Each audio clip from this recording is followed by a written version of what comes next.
रोखठोक वार्तांकन, रोखठोक बातमी।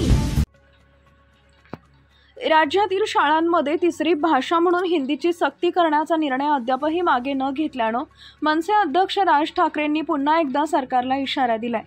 इतकंच नाही तर शाळांनीही हिंदी भाषा शिकवतानाच कशा हे पाहतो असा इशारा दिलाय। याआधी सरकारला 2 पत्र लिहिणाऱ्या राज ठाकरेंनी तिसरं पत्र शाळेच्या मुख्याध्यापकांना लिहिलं आहे। दरम्यान मुख्यमंत्री देवेंद्र फडणवीस या विषयावर खोटं बोलत असल्याचा आरोप देखील त्यांनी केलाय। महाराष्ट्रातील शाळेच्या मुख्याध्यापकांना मी आज तिसरं पत्र पाठवणार आहे। हे पत्र 5 दिवसांपूर्वी तयार होतं। या संदर्भात मुख्यमंत्र्यांशी माझं बोलणं झालं होतं। त्यांनी निर्णय मागे घेण्याचं आश्वासन दिलं होतं अशी माहिती राज ठाकरेंनी दिली आहे। मुख्यमंत्री देवेंद्र फडणवीस यावर राष्ट्रीय शैक्षणिक धोरणाचा दाखला देत असल्यासंदर्भात विचारण्यात आलं असता ते म्हणाले की मुख्यमंत्री खोटं बोलत आहेत।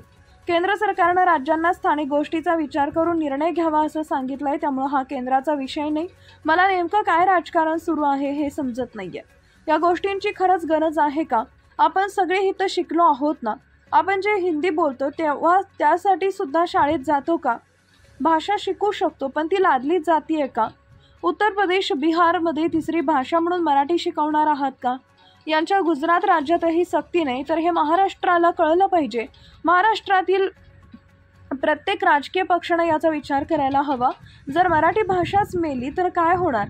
आपण सर्वांनी नीट विचार करायला हवा। एकदा घुसलं तर कळणार नाही, आजच ठेचायला हवं असं राज ठाकरेंनी खडसावून सांगितलंय।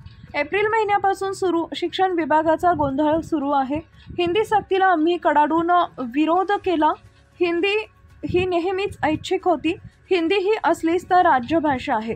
त्या राज्यात इतरही स्थानिक भाषा आहेत। महाराष्ट्रात जेव्हा अशी सक्ती केली जाईल तेव्हा त्याचा विरोध केला जाईल। कागदी घोडे नाचवण्यात सरकार हुशार आहे। सरकार छुप्या मार्गाने पुस्तकांची छपाई करत आहे असा दावा ठाकरेंनी केलाय।